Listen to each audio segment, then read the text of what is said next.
Hello and welcome. Today we're making waffles. This is based on a classic recipe with a small change to account for me not being able to have dairy.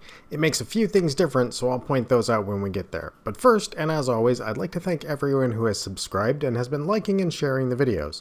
It helps the channel grow and puts a giant smile on my face, that face that you never see.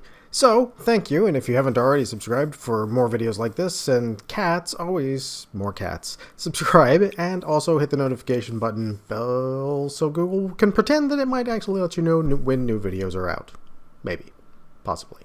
Alright, for ingredients today we're going to need 1 cup of flour, 2 tablespoons sugar, 1 teaspoon baking powder, 1/4 teaspoon salt, 4 tablespoons of butter, and 1 cup of milk or water, 2 to 3 eggs, 2 if you're using milk, 3 if you're using water, and if you're using water you also want to add 1 teaspoon of vanilla and 1/8 teaspoon of cinnamon. Alright, so we start by mixing the dry ingredients. We just need to whisk together our flour, sugar, baking powder, salt, and if you're using water or other non-dairy milk other than oat milk, you'll probably want to add about 1/8 teaspoon of cinnamon to that. We're using this and the vanilla extract that we put in later to make up for the loss of flavors from the milk fats and the sugars in there caramelizing. And so for this, we just need to get everything mixed together and evenly spread out so that we won't have any pockets of baking powder or salt, and then this dry mix is perfectly ready. Now, for the wet ingredients, we want to take our hot water and just throw our butter in there to melt. You could also melt the butter in a separate container and use warm water if you want. I just found this works easy to do this with. Once we toss that in there to melt, we just need to crack our eggs and make sure to not get any shells in there like I just did. Quick tip, if you put water on your fingers, it'll make the shells stick to them and makes it much easier to remove than what you see me doing here. Once those are all cracked and ready to go, we just need to whisk them a bit to get some air into the mixture. This isn't actually needed if you're using real milk, and I would doubt you need to do it with oat milk either. But for water or other non-dairy milks like almond milk or cashew milk, it'll definitely help to lighten the final waffles. Otherwise they might be a little bit dense. You probably won't need to beat air into this for more than a minute or two, assuming you're not whisking upside down like I'm doing here. Even though we're going to knock a lot of the air out of it when we mix it with the dry ingredients, it's still going to keep a lot of small bubbles, and that's what's going to help us keep our texture a little bit lighter. Once it's changed from this eggy orange that you start with to sort of a pale yellowish, you know you're good. Non-dairy milks, they will have a solid amount of flavor, so in that respect you don't need anything in the liquids, but if you're using water or if you find that you don't get enough flavor from the non-dairy milks, you might want to add in a teaspoon of vanilla extract or vanillin, and that won't overpower the flavors, but it will bring a little bit of a background flavor that'll kind of make it a little bit nicer in taste while also not overpowering any of the other flavors. Alright, for our final mix, we just need to make a well in the center of our dry ingredients to pour our wet ingredients into.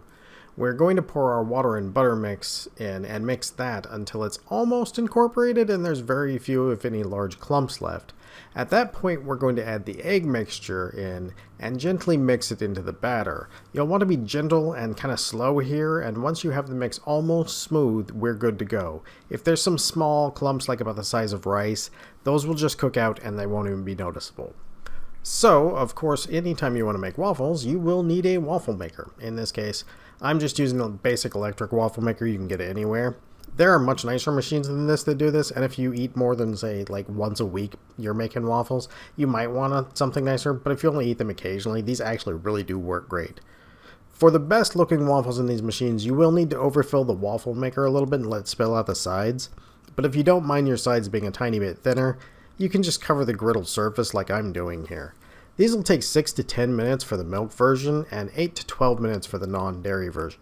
The non-dairy version comes out about the same color as Eggo waffles, so sort of a golden color, and the dairy color is going to come out to be a more brown, more dark golden color. If you want to pre-make some of these to put in the freezer or the refrigerator to toast for the next few days to eat in the mornings, you would want to cook them less so that there's a little bit more moisture so they can get through the toaster without drying out too much. So more towards the 6 or the 8 minute range on that one.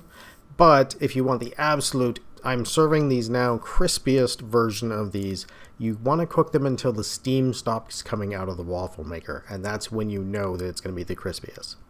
And with that, we have now made ourselves a nice classic waffle. Now, of course, for serving it for breakfast or dinner, this recipe works, and the reason for that is that we balance the sweetness of the waffle to be subdued, or to let our topping sweetness shine. Now, that works really well for breakfast or dessert waffles, so generally having it a little bit less sweet is always a good thing.